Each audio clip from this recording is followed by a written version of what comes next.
Navbatdagi savolimizni ko'rishni boshlaymiz. Natriy xloridni suvli eritmasi indikatorga qanday ta'sir ko'rsatadi? Rangini qanday o'zgartiradi? O'zi natriy xlorda muhit neytral, demak hech qaysi indikatorning rangini o'zgartirmaydi. Hammasi o'zgarmaydi degan C javobini olamiz. B javob bo'ldi. Hammasi 1 sa, 2 sa, 3 sa. Keyingisi quyidagi o'zgarishlardan qaysi birida X murakkab modda? Bunda reaksiyani bilish kerak. Birinchi reaksiyada karbonat angidrid ekan, ikkinchi reaksiyada natriy piroksid ekan, uchinchi reaksiyada natriy ekan. X moddamiz.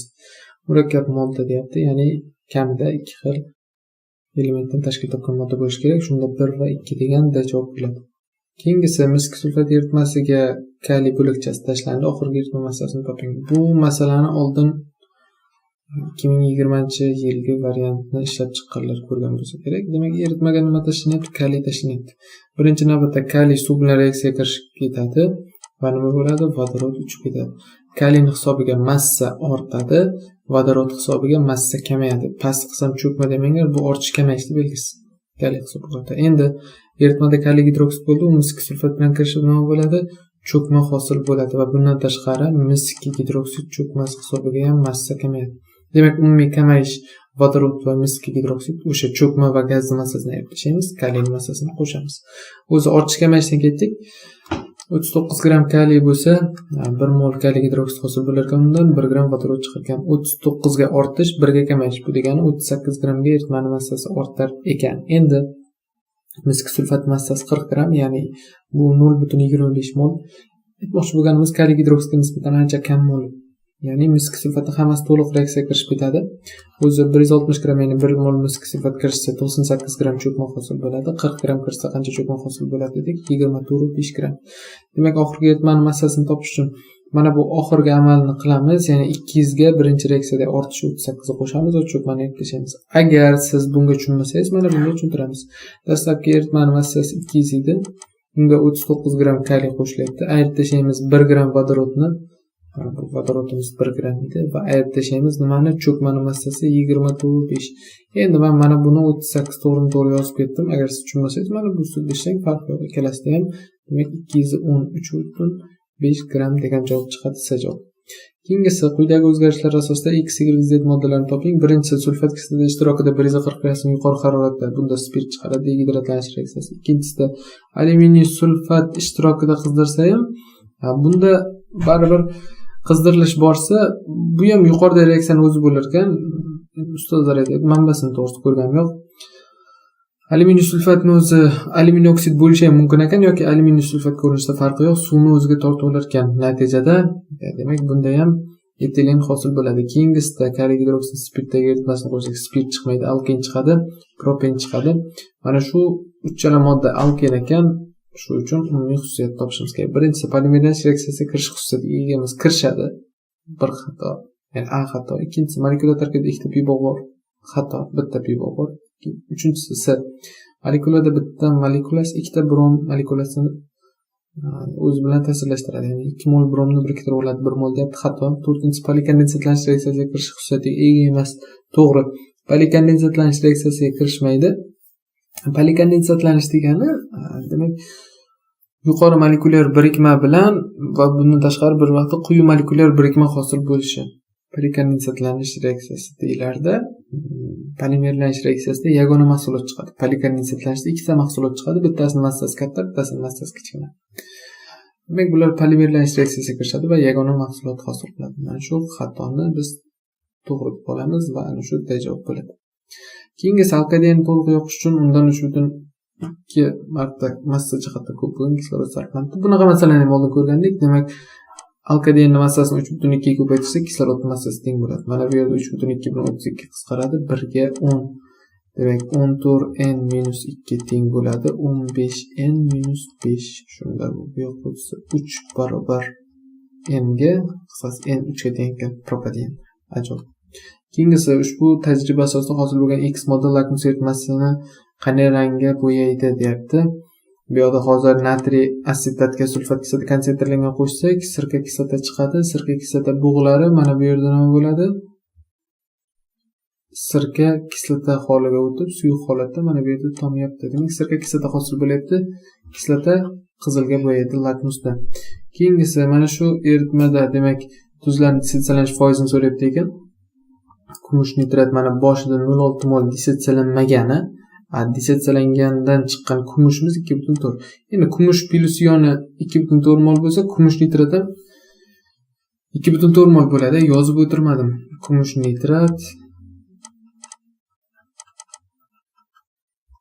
yozib o'tirmamda. Bu 2,4 mol bo'lsa, bu ham 2,4 mol. Ya'ni dissetsiyalangan 2,4, dissetsiyalanmagan 0,6. Jami shunda kumush nitratimiz qancha bo'ladi? 2,4 ga 0,6 ni qo'shamiz, 3 mol bo'ladi va mana shu 3 mol kumush nitratimizni o'zi 100%, dissetsiyalangan 2,4 necha foiz? 80%. Demak, kumush nitratni 80% dissetsiyalangan, o'zi kumush nitrat 80% degan ajoyib turibdi. O'shani olib ketsangiz ham bo'ladi, to'g'ri.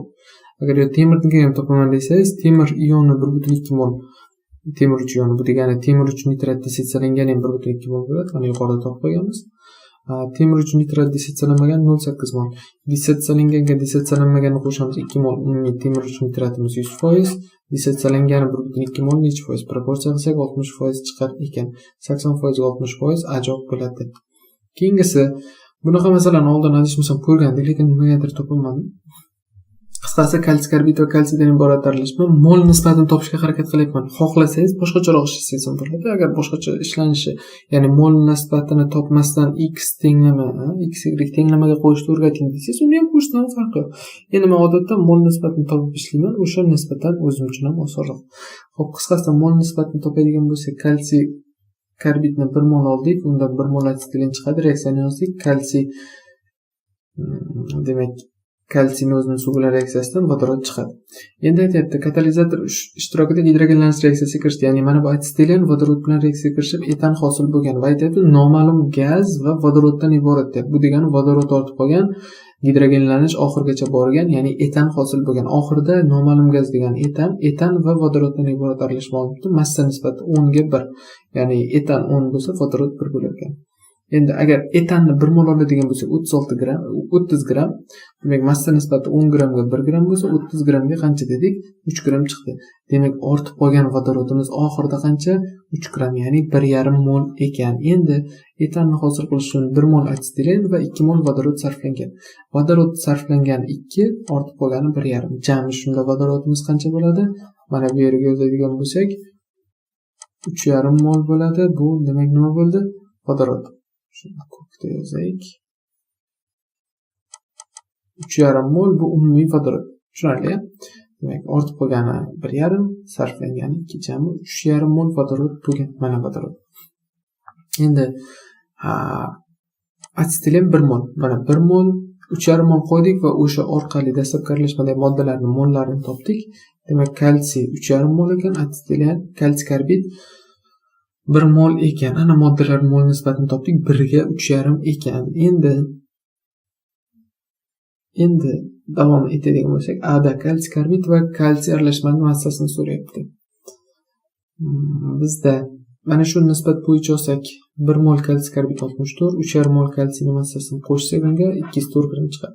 Demak, dastlabki aralashmada agar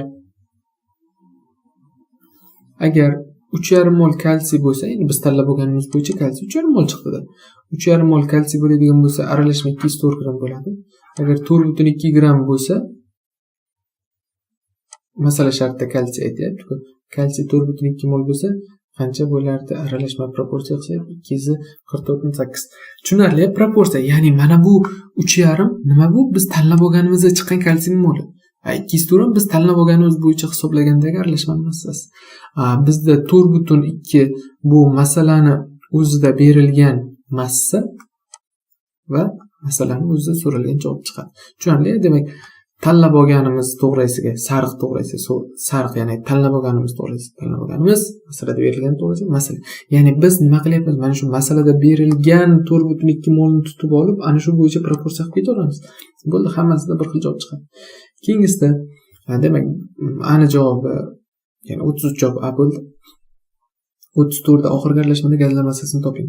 Biz tanlab olganimiz bo'yicha 30 gram etan va 3 gram vodorod, jami 33 gram bo'ldi. Ya'ni proporsiya qilamiz. 33 gram oxirida gazlar bo'ldi. Agar 3,5 mol kalsiy bo'lsa, 4,2 mol kalsiy bo'lsa, tushunarli. Demak, mana bu masalada berilgan yagona son va mana shu masalada berilgan yagona sonni o'zini bog'lab bitta proporsiya qilamiz.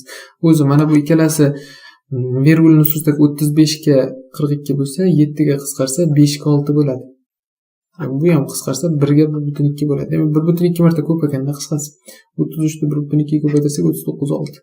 Demak 34 ni javobi 39.6 degan C javob bo'ladi. 35 hosil bo'lgan gaz zarar chiqishining vodorodga nisbatan zichligi 1 mol etan va 1,5 mol vodorod. Ularni o'rtachasini topish uchun mana shu umumiy massani umumiy molga bo'ldik, 13.2 chiqdi va buni vodorodga nisbatan zichligi degan uchun 2 ga bo'lsak 6.6 chiqdi va 35 ni javob B bo'lar ekan.